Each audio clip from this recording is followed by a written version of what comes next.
and warm welcome to another edition of World Today. This is your one-stop show for all that matters in India and the world. We get a perspective of the big events that are taking place, that are going to take shape, especially or make headlines in the world. Starting first up with our top story today on the COP26 meeting that's going to take place in Glasgow. That's going to last for 12 days. The big issues that will be up for consideration, that includes cash, coal, cars and trees. Lots to look forward to. Also on the Sudan front, a coup taking place in that country there. And finally, a look at the T20 World Cup that's got underway. And in football, there are two interesting encounters. Manchester United losing that plot against Liverpool, and El Clasico being won by Real Madrid. Lots to look forward to in the next 60 minutes. I'm Anil Thomas. Let's get started this evening with the top stories.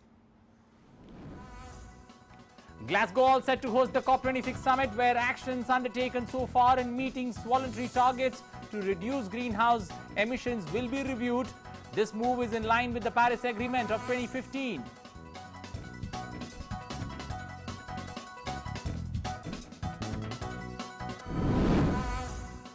After a brief lull, deadly COVID virus on the prowl again in several countries. Countries including Russia, UK and some Eastern Europe witnessed significant rise in the death toll as new variants emerge.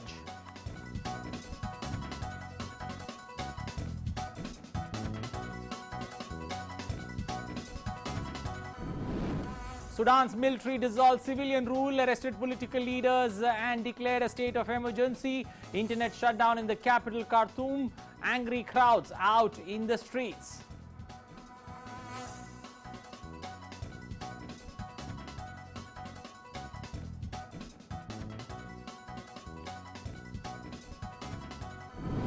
In sports, Liverpool inflicts one of the most embarrassing defeat on Manchester United. Mohamed Salah scores hat-trick to add to goals from Naby Keita and Jota. Paul Pogba's red card condemned the host to one of the darkest days in their history.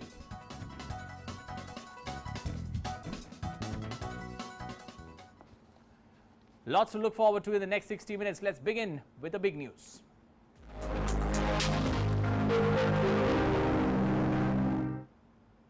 Prime Minister Narendra Modi will be travelling to Rome, Italy and Glasgow, United Kingdom from 29th of October to the 2nd of November to attend the 16th G20 Summit and the World Leaders Summit on COP26.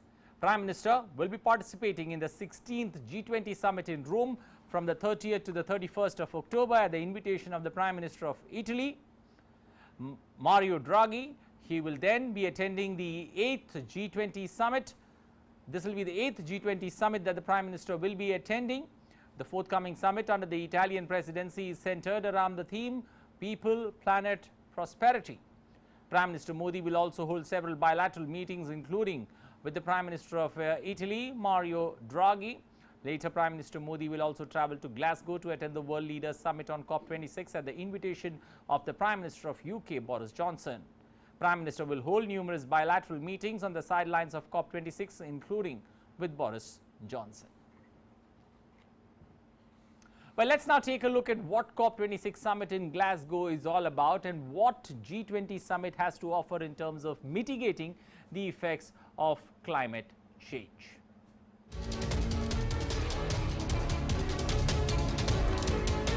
The rising incidence of natural calamities have raised eyebrows of many global leaders who are ready to meet for COP26 at the end of this month. However, Russia's President Vladimir Putin will not attend the UN COP26 climate summit in Glasgow. The Kremlin said no reason was given for the decision not to attend.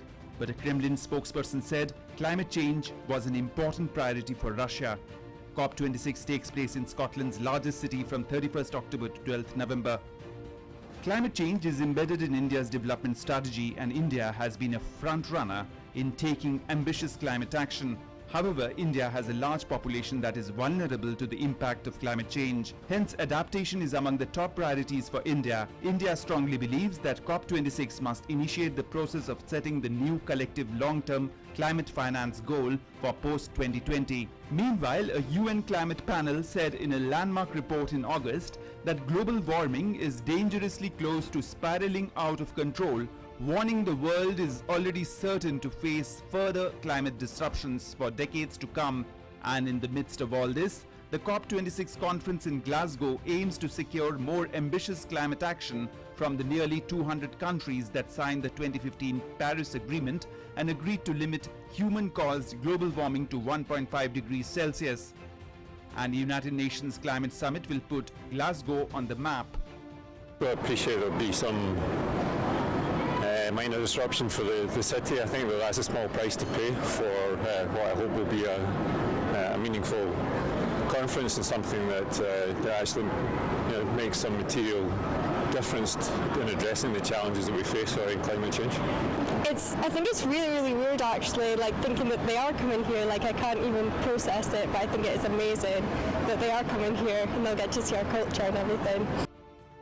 In a moment of pride for the northeastern Indian state of Assam, for the first time, young climate activist Disha Sarkar from Guwahati is going to attend the meeting session of United Nations Climate Change Conference at Glasgow in the United Kingdom. She will have an observer status there.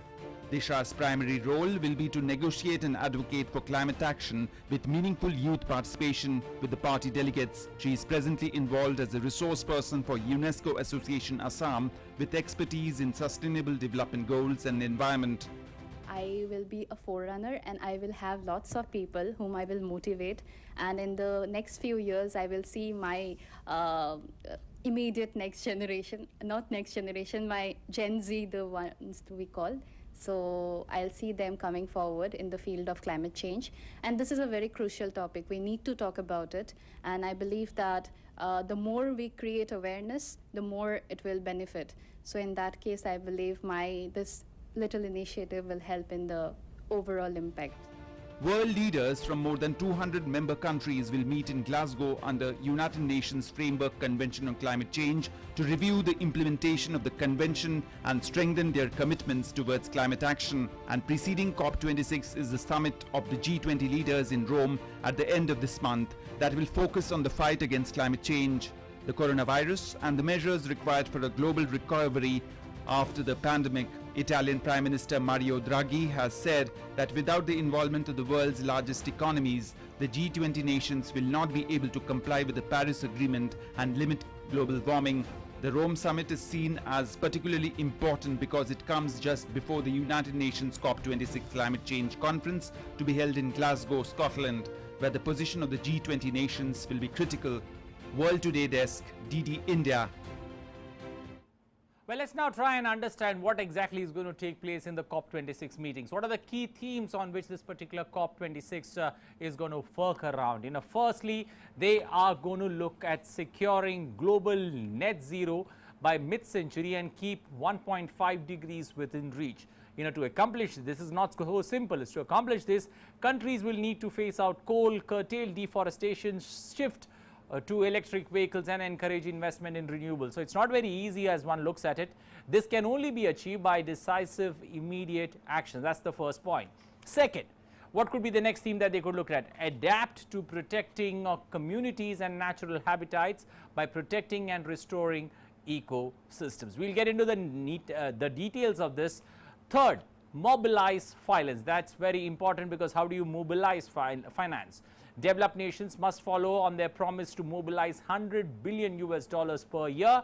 International financial institutions must play their part, and we need to work towards unleashing the trillions in private and public sector finance required to secure that global net zero.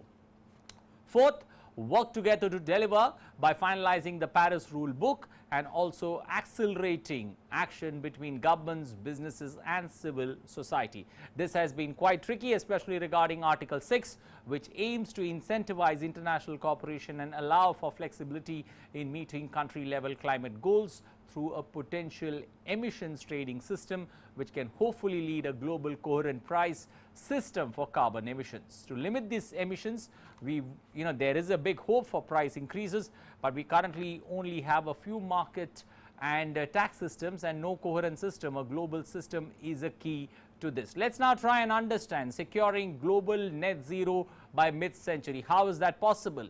Well, countries are being asked to come forward with ambitious 2030 emission reduction targets that align with reaching net zero by the middle of the century. How is that possible? First, accelerate the phase out of coal. That's that looks very probable, but that's going to be a very sticky point to talk about. Curtail deforestation, that's the second point. Speed up the switch to electric vehicles. That's slowly, many countries are doing it, but still very much in its nascent stage. Also encourage investment in renewables. These are the 4 points under which the top point can be taken care of. The second one, adapting to protecting communities and natural habitats. How is that possible? The climate is already changing and it would continue to change even as we reduce emissions with devastating effects. At COP26, we'll need to work together to enable and encourage countries affected by climate change to protect and restore ecosystems and to build defenses, warning systems and resilient infrastructure and agriculture to avoid loss of homes, livelihoods and even lives. We've seen a catastrophic effect of this in India and also in many parts of the world. The third and the final point is to work together to deliver. There is also that mobilizing of funds which we have spoken about. We can only rise to the challenge of this climate crisis by working together. Remember, that's very important, and for that to happen, one needs to finalize that Paris rule book and also accelerate action to tackle the climate crisis. Now, taking a larger look or a holistic look at the COP26 and the global climate action, how does one look forward to? COP26 will balance public and private. When I say this, COP26 is organized into two zones. The inner blue zones, that's the bureaucracy, all that rotate around with the governments, their role to play. The outer green zone, that's the business houses, the exhibitions, all that take place in taking the importance and the significance of this particular issue forward. Second, crucial moments in light of the Paris Agreement. Remember, in 2015, world leaders met in Paris and made history. The Paris Agreement was adopted by 196 parties on December 12, 2015. But the Paris Agreement for the first time binded all nations into a common cause to combat global warming and mitigate climate change, while also unfortunately having to adapt to it. Third, connectivity can support climate action. We believe that digital technologies have a huge potential to reduce net global greenhouse emissions up to 15% by 2030, which represent a third of the 50% reduction targets needed by 2030 alone, at least having a chance, according to science we are talking about. With other technologies like 5G, artificial intelligence and IoT coming into play, we can even do much more and much faster. Finally, business and civil society can also make a change. The question on one's mind, how can business and civil society truly get involved in global events like COP26 to ultimately accelerate climate action at the pace we need? Well, by launching a race to zero breakthroughs. The UN has set near-term goals for more than 20 global sectors, and if they are followed, we could see some steps, some action that are being taken that could be helpful, especially in reducing or in finding solutions to many of the problems that the world is facing today. Well, to get a perspective on what could be in store in the COP26 meeting in Glasgow, that's going to begin at the end of this month and go into almost 12 days of discussions and deliberations in Glasgow. To get a perspective of that, we've got this evening joining us on World Today are our Rashmi Distinguished Fellow Terry and former Special Secretary there, Ministry of Environment and Forest, joining us this evening. COP climate talks are always going to be difficult. This time around, do you see something different on the table? Yes, thank you very much for getting me on your talk. Of course, the latest child on the block is the net zero goal by 2050. This actually is not a mandate of the Paris Agreement. Okay. Let me clarify this. But this has become the most talked about issue now in the run-up to COP26. Actually, the task before COP26 is to enhance the climate targets in the time frame of 2030, which is the near term. And the challenge, as per the science, as per the IPCC report, is to reduce the emissions by at least 45% compared with 2010 levels by 2030. Now, this 45%, if you look at the current NDC levels, that is extremely short. The latest NDC synthesis report, which has been put out by the UNFCCC Secretariat says that the countries which have given their NDCs and updated and submitted the revised NDC, the total impact is not more than 11.6% in terms of emissions reduction of their emissions compared to 2010 levels. But we have to reach 45%. Now, if this is going to be the situation, then we are in a extremely sad situation. Then we are not going to handle the climate crisis effectively. So if we can't handle a crisis well, even in 2030 time frame, it's obviously unrealistic to assume that we will reach net zero target by 2050 simply by talking about it. Okay. So that is the real challenge. Okay, that net zero, is it going to lead to a lot of fireworks there in Glasgow and also to the preceding G20 summit there in Rome? Yes, in fact, in the G20 summit, I am the indications are that they are going to talk about a revised global goal. Currently, the global goal for climate stabilization is 2 degrees below the industrial pre-industrial level. Now, that itself means a restricted carbon space for everyone, including the developing countries and developed countries.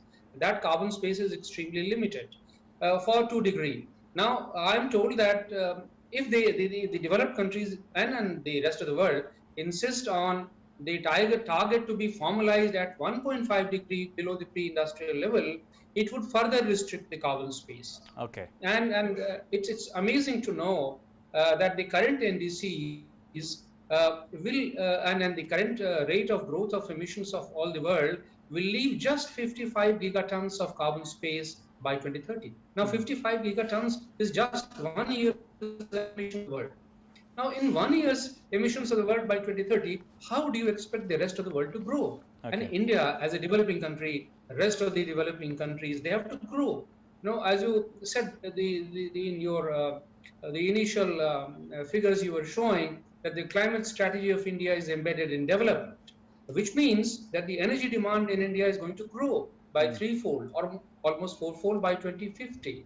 So in a rising emissions scenario in India and in a restricted carbon space for the rest of the developing countries, the net zero goal becomes completely impractical.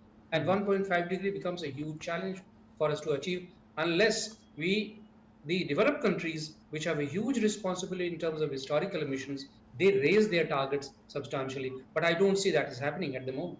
Mr. Rashmi, how do you read Russia not ready to take part in the COP26 summit? How is it to be taken with a lot of surprise, or do you somewhere read they have not given any reasons for their reluctance to join the COP26? But how do you see this?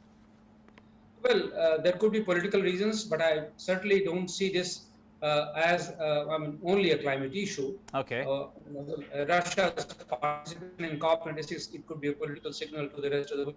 They have serious differences with their major partners on several issues. But COP26 is a climate issue. Now, as far as climate emissions are concerned, one thing you must know that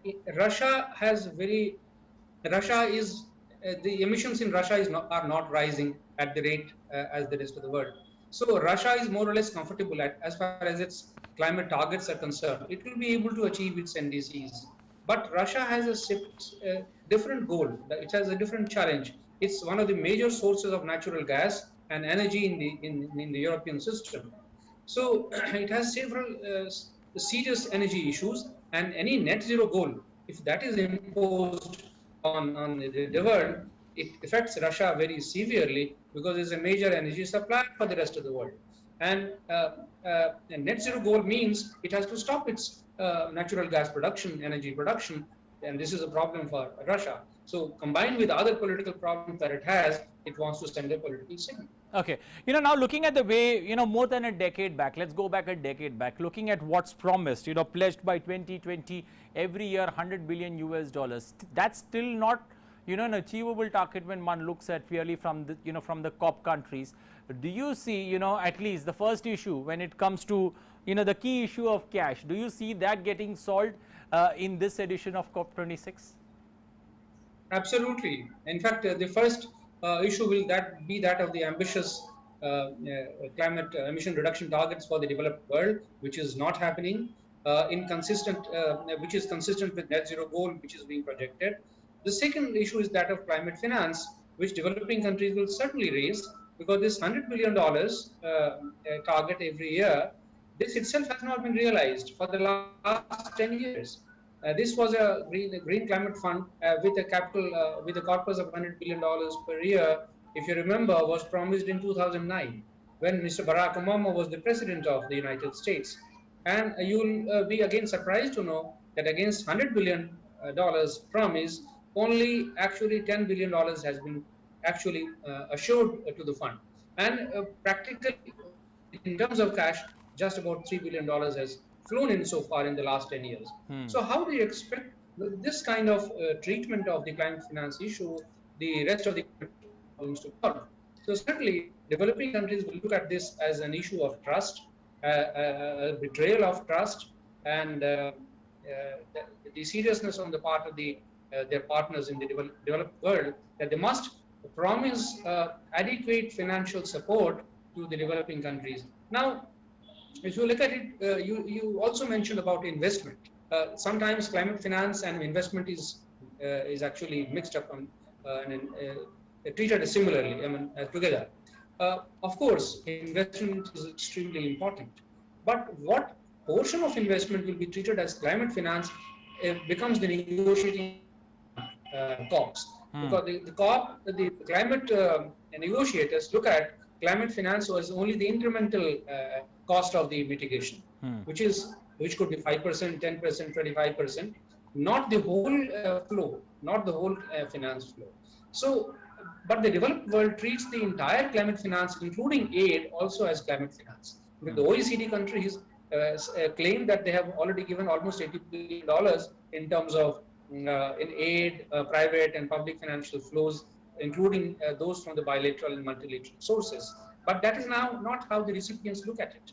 They look at the incremental cost, which is less than, it hasn't met even $3 or $4 billion range. So that is the problem. The scale of financial investments must rise, climate finance flows must rise, and I'm sure this will be treated as an issue of trust, and it will be taken seriously at COP26. Mr. Rashmi, do you see the possibility of pledges coming into play, maybe to phase out, maybe to stop, the dependency on coal, to a very large scale, especially in this summit? The coal is a sensitive issue. Coal might be raised, but I don't think everybody will push coal beyond a point, because coal is an extremely sensitive issue. It's a part of the net zero goal discourse, because coal is a big source of emissions in the power sector everywhere, not just in India. And in the rest of the world, there are alternative energy sources available to the developed world. For example, US has natural shale gas, Europe has natural gas, again dependent on Russia. Saudi Arabia has other kinds of oil itself. Wherever there is, the UK has the offshore gas. So wherever there is alternative sources of energy available, those countries have been able to reduce their emissions to some extent. But the countries like India, which do not have adequate access to alternative sources of energy, they will have to remain dependent on coal for a pretty long time, not just to meet the increasing demand of energy, but also to provide baseload support to the energy system, which is critical. So coal is not going to go away from our life in the near term, simply by just because we have to achieve net zero goal by 2050. That is certainly a laudable goal that must be achieved, but it cannot be achieved only at the cost of coal. It has to be achieved through a combination of emission reduction measures in the rest of the world, application of transformative technologies, and ensuring that the countries have adequate access to alternative sources of energy. Also with regards to the Paris Agreement, there were many business end or many loose ends that were left. One includes that carbon footprints or carbon market that exists. How do you look at that? Do you see some kind of workable solution that's been put together, especially when it comes to the carbon market? Yes, in fact, Article 6, the carbon market issue, is one of the outstanding or unresolved issues in the rule book. The mechanisms which would operate in the carbon market The nature of these mechanisms is yet to be decided. Guidelines have not been finalized. But unfortunately, again, it seems that there is reluctance on the part of our developed country partners to agree to these guidelines, because they look at carbon markets not as a source of finance for developing countries or financing support to developing countries, which was the position before 2020. Now they are looking at carbon markets as an extreme, as some kind of a mechanism to ensure environmental integrity. So they are insisting that the whatever transactions or emission reductions take place in the carbon markets should not form part of NDC targets. And then once they are traded internationally, they should be reduced from the NDC commitments. To that extent, NDC commitments should be raised and the emission reduction targets should be enhanced. So that's a big point with the developing countries. They say that these carbon markets are actually a product of investments made by private sector. The private sector must be rewarded for the technological investments, the technological advancements and financial investments that they make. And if it results in reduction of increase in the reduction targets for the countries, then that is a double jeopardy for the private sector as well as the public sector. So that is a sticking point. I hope they are able to resolve this at COP.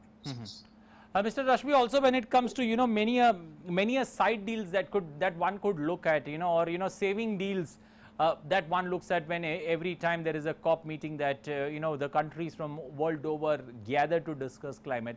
This time around, what could be some of the saving deals that one should look forward to? No, one of these clear saving deals could be on finance. Okay. And if they are able to agree on a long-term goal for finance beyond 2025, I think this should be a good measure. It should reassure the rest of the world that the developed countries mean business. Currently, the contribution to Green Climate Fund for $100 billion has been promised only up to 2025. Beyond 2025, there is no light at the end of the tunnel. This must happen. They must actually ensure that there is a assured source of climate financing, and the nature of climate finance should be clearly clarified, and the guidelines should be laid down. That is clearly one of the possible deals which might happen. Article 6 could be another deal, but these are possible deals. The third could be a deal on adaptation, the protection of ecosystems, where there is an adaptation goal to be finalized under the Paris Agreement that is yet to be done. So these are three areas where I think some movement is possible. But the most crucial and the important point will be that of NDC targets, where the impact is much less than desired by science, and that will remain a very hotly debated issue. Okay, under the Biden administration, one final word before I let you go, there is a lot that's changed, and do you see a possibility of maybe, a Glasgow declaration, with many countries coming on board and many sticky issues, somewhere finding some even points, and we could look forward to a Glasgow declaration? Yes, every COP presidency does attempt at coming out with a declaration like this, which would have a global consensus and political support for the world leaders. This should be certainly a good sign. But if this Glasgow declaration is basically a reproduction of what the G20 or G8 countries are going to do, then it will be slightly disappointing. They must do actually more than that and come up with specific solutions. They should not simply reiterate what the G20 countries have been saying in the past, because that is a political statement. Here we are dealing with the clearly the climate change issues on specific terms, and those terms must be clarified. So unless that is happening, the picture is not going to be right. Okay, so it's going to be certainly there is hope, but I think the declaration will prove to be good, provided it is very specific in content. It does not talk only about net zero goal, but it should, I think, talk about long-term strategy of growth for the rest of the world, which is consistent with net zero goal, and it should talk about technologies and finance that can enable this to happen. Okay, so it's going to be a make or break kind of a summit in Glasgow. Thank you and appreciate you joining us this evening on World Today, giving us an insight especially into the significance of this particular COP26 summit in Glasgow, which is going to go over for 12 days. And, you know, there has to be something concrete that comes out of this particular Glasgow summit. You know, there have been always talks, promises being made, but this time around, will those promises, fructify into something like a declaration that the world and countries who are signatories take note of it and maybe look at, making it a better environment, making it a better future for the future generations. Well, time now for us to slip into a short breather here on World Today. Lots more on the other side. Stay tuned.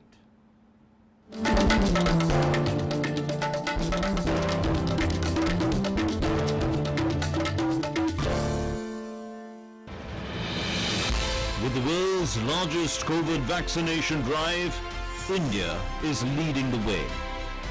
As the vaccine reaches every corner of the nation, do not forget the mantra, Dawai bhi, Kadai bhi. Let's continue our fight against COVID-19.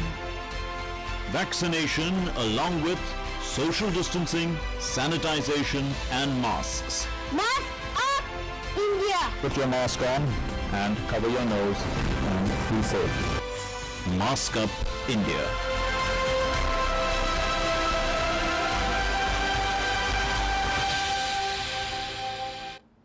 Welcome back to World Today. Now a coup in Sudan. In Sudan, the ruling council headed by Abdel Fattah al-Burhan today announced a state of emergency across the country and the dissolution of the Transitional Sovereign Council and the government. Soldiers arrested most of the members of Sudan's cabinet today, and a military officer dissolved the transitional government, while opponents of the takeover took to the streets, where gunfire and injuries were reported. Prime Minister Abdullah Hamdok was detained and moved to an undisclosed location after refusing to issue a statement in support of the coup, said the Information Ministry, still apparently under the control of Hamdok's supporters. The ministry called for resistance against the coup. It said tens of thousands of people opposed to the takeover had taken to the streets and had faced gunfire near the military's headquarters in the capital, Khartoum. In a televised speech, Burhan said that infighting between politicians and ambition and incitement to violence forced the military to act. He promised to form a revolutionary parliament consisted of the youth will be formed and that the general elections will be held no later than July 2023. Meanwhile, Sudanese protesters took to the street of Omdurman city to demonstrate against the military coup. People were seen chanting slogans and burning tires on the streets of Sudan.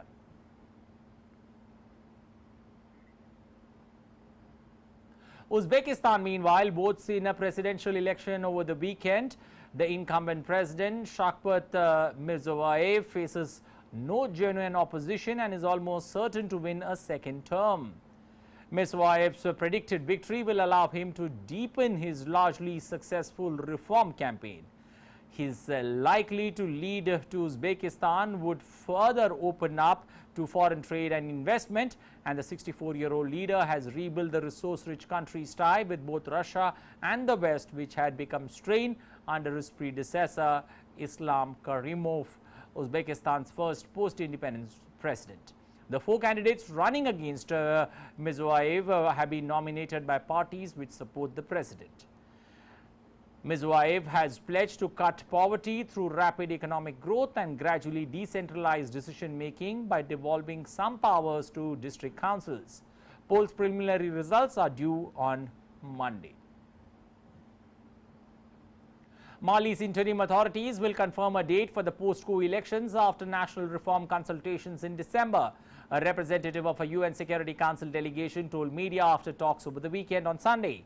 The United Nations Security Council delegation urged Mali to restore civilian rule after two coups in less than a year, as the ruling junta said it needs more time to prepare the transition. Mali's Prime Minister Choguel Maigas attended the meeting with the UNSC in Bamako, over the weekend to assess Mali's progress back to democracy following the August 2020 overthrow of President Ibrahim Boubacar Keita. In September, Interim Prime Minister Choguel Maïga said that the elections could be postponed by 2 weeks, 2 months, a few months, but that the final decision would be taken in October. Well, Israel has announced plans to build more residences for Jewish settlers in the occupied West Bank, drawing immediate condemnation from Palestinians and neighboring Jordan. The announcement came on Sunday as Israel published tenders for about 1,300 new settlement homes in the occupied West Bank, which are on land that Palestinians want for a future state. Authorities are also expected to discuss proposals for another 3,000 homes that have already drawn concerns from the United States. However, construction accelerated in the last few years as the US-backed peace talks between Israel and the Palestinians broke down in 2014.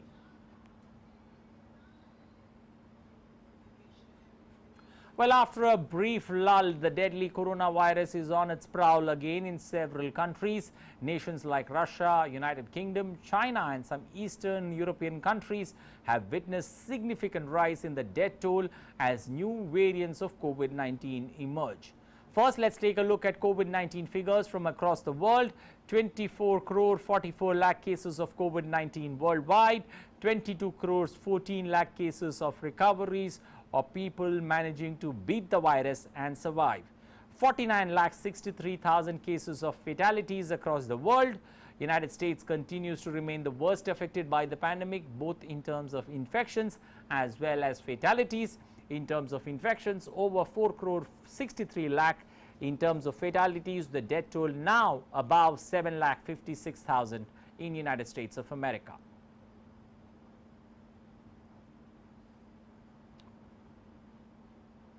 Shifting to Russia, that's reported 1,072 COVID-19 deaths on Sunday, days before the authorities prepare to shut workplaces countrywide and also a lockdown in Moscow.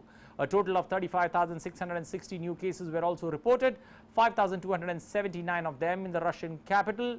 Russian President Vladimir Putin this week approved a nationwide workplace shutdown in the first week of November. The capital, Moscow, will reimpose a partial lockdown from October 28 with only essential shops such as pharmacies and supermarkets allowed to remain open. St. Petersburg reported 3,297 new cases and it will introduce some measures from October 30th.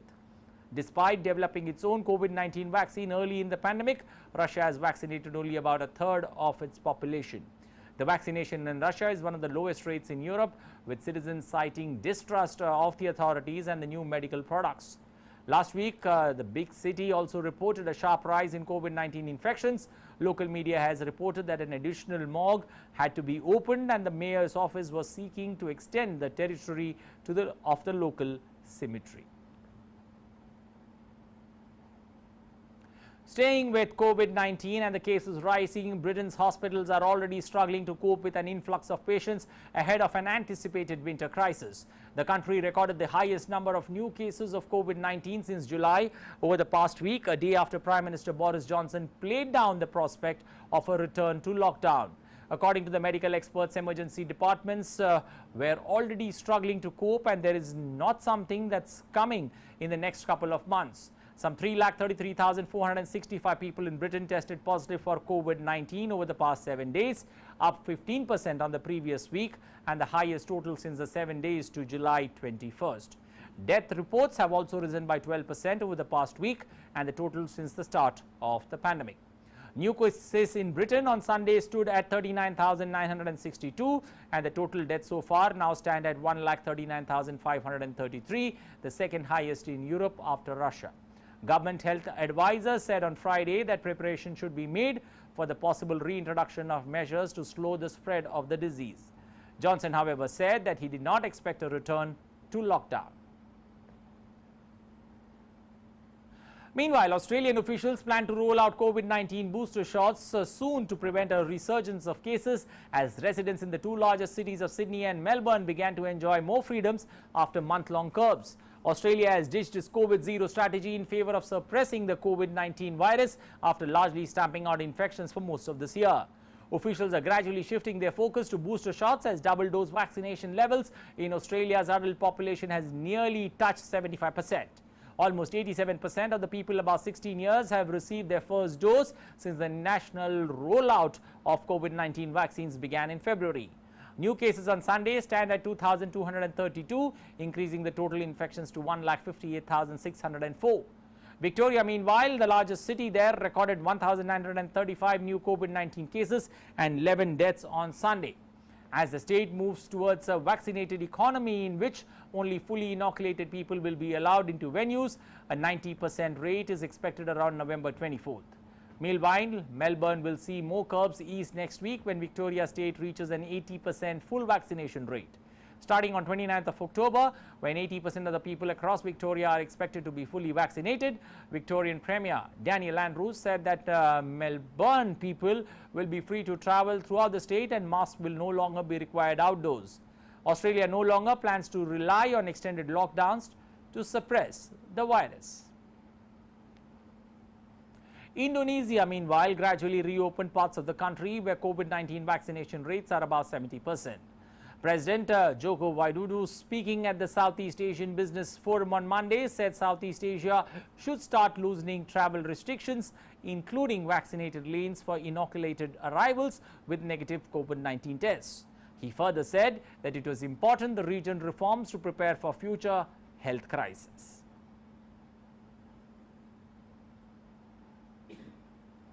Well, let's now take a look at what else is making news across the world.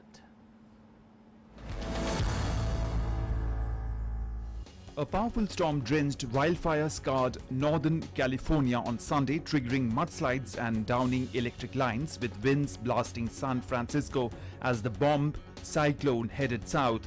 Up to 10 inches of rain was expected to wash over the west coast, said meteorologist Mark Chenard of the Weather Prediction Center at the National Weather Service. The weather whiplash follows the busiest wildfire season in California history and heightens threats of flash flooding. Much of the region is in severe, extreme or exceptional drought as classified by the U.S. Drought Monitor. Multiple mudslides were already reported in some of the 570,000 acres blackened by the Dixie Fire in the rugged Sierra Nevada mountains northeast of San Francisco, the second largest wildfire recorded in state history. In the mountain town of Paradise, which was effectively wiped out by the Camp Fire of 2018 that killed some 85 people, residents were assessing damage to the remaining homes and dealing with the cleanup. A container fire that broke out on a cargo ship near Victoria carrying mining chemicals off British Columbia is appearing to be out and under control. According to the Canadian Coast Guard officials, fire had broken out in 10 damaged containers and majority of them are under control as no indication of charring on adjacent containers was seen. At least 16 crew members were evacuated from the ship while 5 remained on board to fight the fire. The mishap became worse due to bad weather and amid global shipping traffic jam that has held up deliveries all over the world. However, the Coast Guard advised all vessels to stay at least 2 nautical miles away, while the Transport Ministry also restricted all aircraft, including drones, from flying below 2,000 feet over the ship. A deadly bomb blast has left at least 1 person dead and 7 others injured at a popular roadside eatery in the outskirts of the Ugandan capital Kampala. Calling it an act of terrorism, Ugandan President Yoweri Museveni said that all evidence shows it as a terrorist act, as 3 people allegedly carrying a package placed it under a table which later on exploded. The explosion occurred on Saturday night at the Digida Park joint, killing a 20-year-old waitress, while 2 among the injured are in critical condition.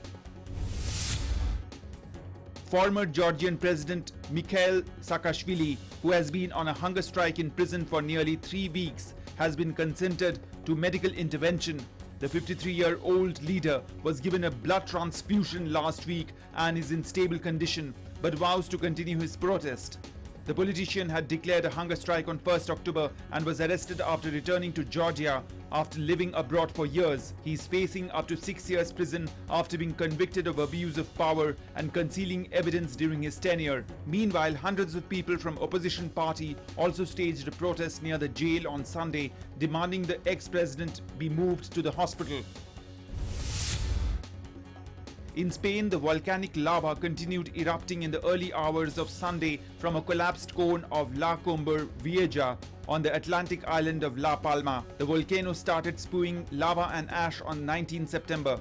Disrupting normal life on the Spanish island, the lava has reached more than 850 hectares of farmland and residential areas, while authorities have evacuated nearly 8,000 people and over 2,100 homes and farms have been affected in over 5 weeks since the eruption began. World Today Desk, DD India.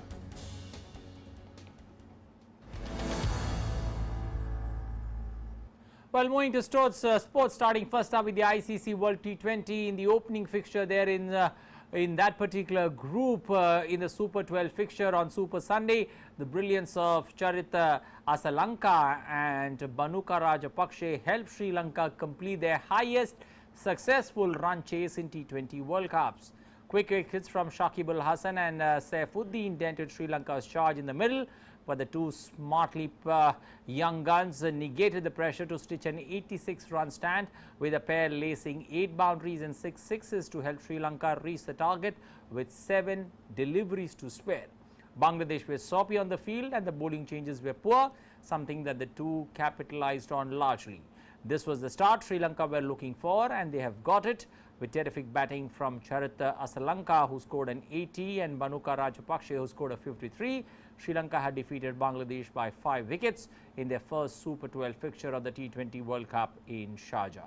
Asalanka and Rajapakse added 76 runs for the 5th wicket after Sri Lanka were reduced to 79 for the loss of 4 wickets in the 10th over of the match.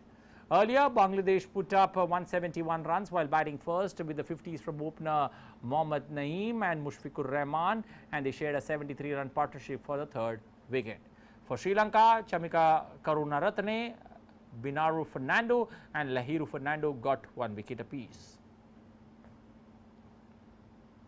Well, on to some football action. Last night, Liverpool swept to a stunning 5-0 win over rivals Manchester United as Mohamed Salah's hat-trick and Paul Pogba's red card condemned the hosts to one of their darkest days in their history. 10 years after Manchester City's infamous 6-1 victory at Old Trafford, Liverpool inflicted one of the most embarrassing losses United have ever suffered. It was Liverpool's biggest win against Manchester United since 1925 and moved them 7 points clear of Ole Gunnar Solskjaer's side in the Premier League table. Second place Liverpool are just 1 point behind leaders Chelsea as they chase the title. On to El Clasico. Real Madrid beat Barcelona 2-1 in the first Clasico of the season in front of 86,422 fans at Camp Nou Stadium in Barcelona after a sensational strike from defender David Alaba and a late goal from Vasquez gave Carlo Ancelotti's side 3 crucial points and bragging rights, winning the first El Clasico. Barcelona controlled possession in the first half, but Real were lethal on the counter-attack, taking the lead when Alaba started a flowing move with a tackle and finished it at the other end with a left-footed drive from the edge of the box. And now to tennis and the ATP 250 Series Kremlin Cup in Moscow. Russian Aslan Karatsev continued his fine form in 2021 when he won his second career ATP title, defeating Croatian Marian Cilic 6-2, 6-4 in the final of the 250 Series Kremlin Cup in Moscow. The 28-year-old second seed who won the ATP 500 Series Dubai Open last March broke Cilic's serve in the opening game of the match before racing through the first set, dropping just 2 points on his own serve. Still with tennis, Italian Jannik Sinner won his 4th ATP title of the season when he swept aside Diego Schwartzman of Argentina 6-2, 6-2 in the final of the ATP 250 European Open in Belgium. The 20-year-old top seed was dominant throughout, breaking the serve of second seeder Schwartzman twice in each set before wrapping up the match in just 76 minutes of play. Sinner has now won 5 ATP titles, the youngest player to do since Novak Djokovic won his 5th title as a 19-year-old way back in 2007. Well, let's now take a look at some other stories that are beyond headlines.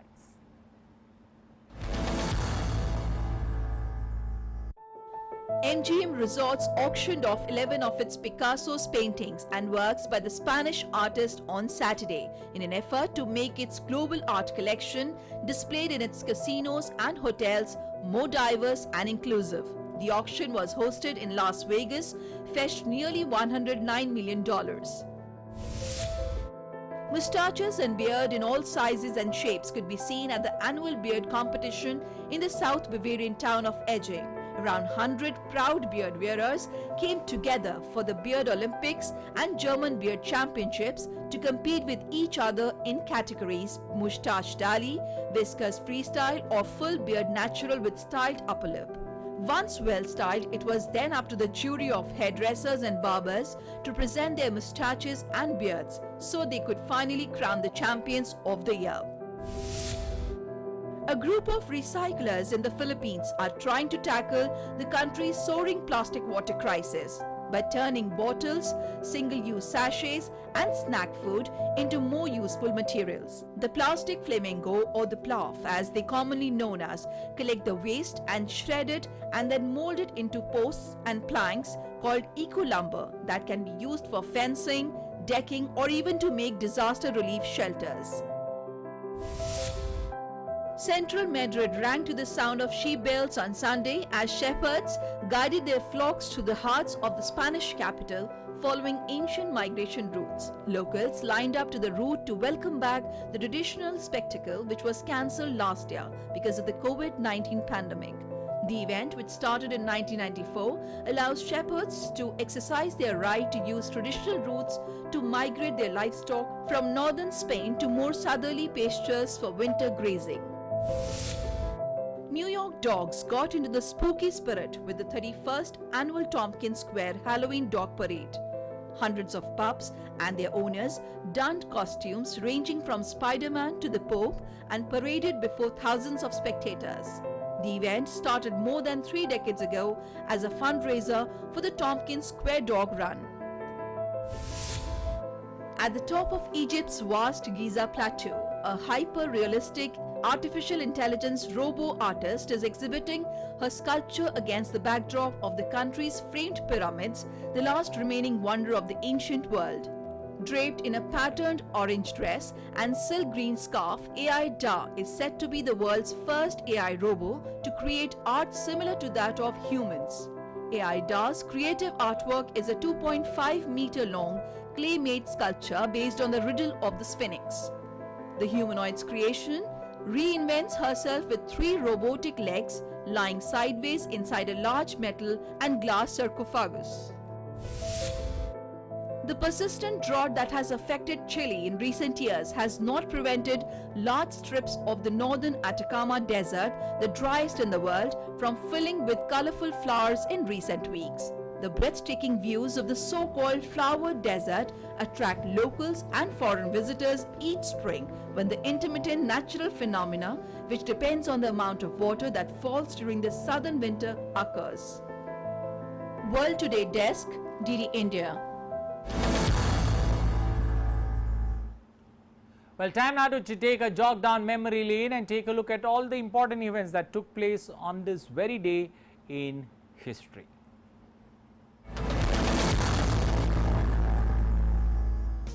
It was on this day in 1881 that Pablo Picasso, the Spanish-born painter and sculptor considered the most influential artist of the 20th century, was born in Malaga, Spain.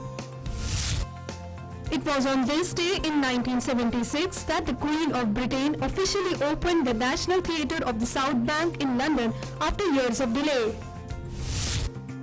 It was on this day in 2001 that Microsoft released the Windows XP operating system. World Today Desk, DD India. Well, that's all we have time for in this edition of World Today. But remember that fight against COVID-19 continues. It's the festive season. Don't consider it to be a trade-off where you could, if you are vaccinated, you can drop your guard. Please continue to maintain that guard in that fight against COVID-19. Follow those 3 simple steps of SMS. S stands for sanitizing yourself, M stands for masking yourself, and the second S stands for social distancing. Follow that. Enjoy the festive season. Have a safe and wonderful evening ahead. Bye-bye.